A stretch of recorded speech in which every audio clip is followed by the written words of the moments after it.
Okay, thanks again everyone for coming out this afternoon. James Blake is with us. James will be opening up the tournament tomorrow against Taylor Dent. Tonight he'll also be playing doubles with John Isner. So we open it up for questions now for James. Yeah. First, just how did you choose to play her? What was that process? Well, it started a while ago. I wanted to be a part of the U.S. Open Series. I love playing on the hard courts in the summer, and Atlanta, I've heard, is best participation in the country for tennis players. So I figured I got to have a lot of great fans. I was actually a little surprised it didn't work when it was on clay. That was when I was just first starting on tour, so I didn't have much experience with it. But I thought it'd be a perfect place to have a tournament since there's so many players here.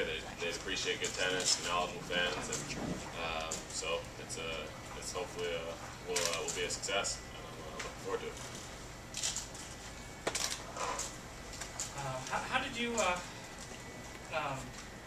when you're picking a doubles partner, like what's your process in finding out? I have a height requirement. John just passed it.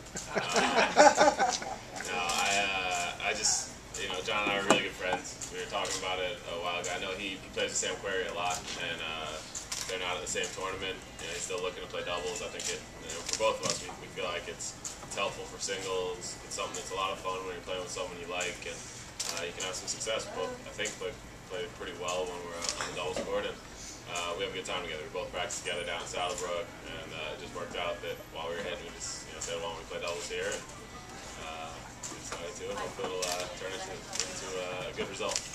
Do you, like in Saddlebrook, did you talk about here's what I want to do, or here's how I think we can play well together? Or we haven't quite gotten into that much double strategy yet. I'm sure while we're on the court we'll talk about it, a lot of counter courts and stuff. But no, we're just practicing, and doubles is something that's a lot of fun, and it's a good way just to add to practice. It breaks up the just getting out here and playing a practice set or something. You go out and you work on your returns and your volleys a little more, and be more consistent with your first serves. And it gives you a little different focus on the court, and it's a lot of fun.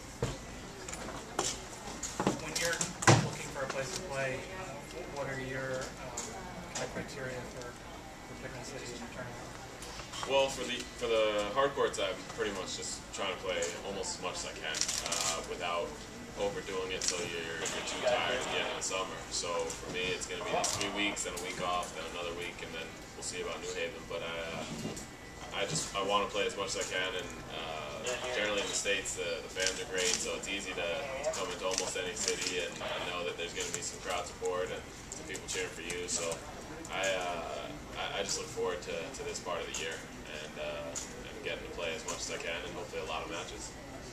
How do you feel about where your game is right now? Right now I'm actually really excited. I know I haven't had any results in a long time, but I've been kind of dealing with a knee injury for longer than I'd like to admit, and it's something that has been bothering me, and now it's the first time in over a year that it's felt 100% healthy, and I feel great going out on the court. And this last week and a half to 2 weeks, I've been training at full speed and able to do all the things I used to be able to do in terms of hitting for as long as I want to hit, then getting on the field and doing sprints and doing everything in the gym. And it seems probably a little crazy, but that's something I love. I love putting in that work where at the end of the day I'm so tired that I just want to fall into bed. And I've been able to do that the last few days, and for the last year or so I haven't been able to train at that kind of level. So I'm excited to be like that, and feel like I'm maybe a little younger again, and hopefully that will translate to success, because I know that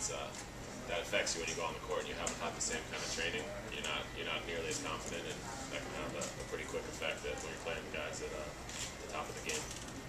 Question in the back?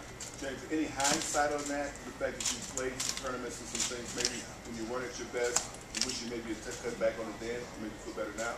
Yeah, that's always a fine line though, because you don't want to rest too much. It's something my trainer and I have played with so many times. Whether it's too quick, it's too much rest, too little rest, and it's just an educated guessing game, because you're trying to maximize. You're trying to get back as quickly as you can. And I didn't want to go into Wimbledon without playing Eastbourne, without playing a tournament to see if my knee could handle it. And Then once I was over there, I wanted to still take my chances in Wimbledon, even though it was 3 out of 5 sets, and probably wasn't going to be great on my knee, but I don't regret it because it's all a learning process.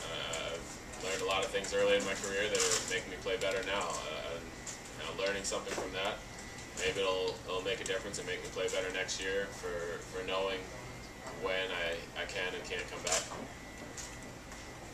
Anything else for James? Playing doubles make you more subject to trash talking, or get to talk more with each other?